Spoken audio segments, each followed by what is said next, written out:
ওই নিউজটা টোটাল আপনি দেখলে আপনি অবাক হবেন। জাতিসংঘে ফিলিস্তিনের বিরুদ্ধে যারা ভেটো দিয়েছে তাদের মধ্যে একজন ছিল আর্জেন্টিনার প্রেসিডেন্ট।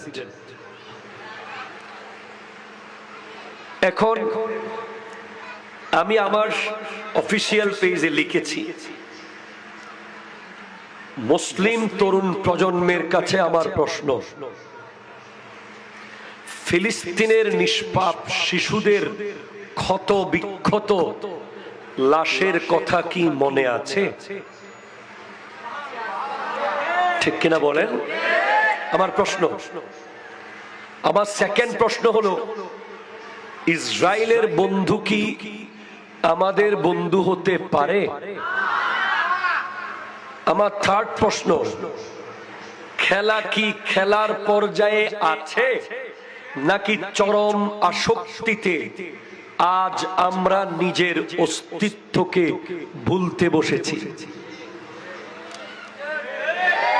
এরপরের প্রশ্ন, এই আসরগুলো আমাদের ভেতরে জালিমদের বিরুদ্ধে কট্টরপন্থীতা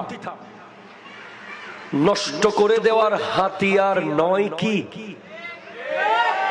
ঠিক কিনা জোরে বলেন। এরপর আমি লিখেছি, যেই দেশের একজন খেলোয়াড়ের বিরুদ্ধে এক লাইন কথা বললে আপনার কষ্ট হয়, সে দেশের বিরুদ্ধে আপনি যেতে পারবেন তো?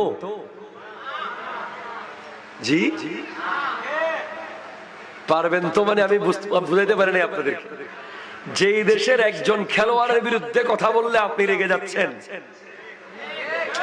কথা বলেন কথা বলেন কথা বলেন, সেই দেশের বিরুদ্ধে কথা বলার সময় আপনি মুসলমান হিসেবে ওই জায়গায় দাঁড়িয়ে থাকতে পারবেন কিনা? ঠিক কিনা জোরে কথা বলেন। প্রশ্ন,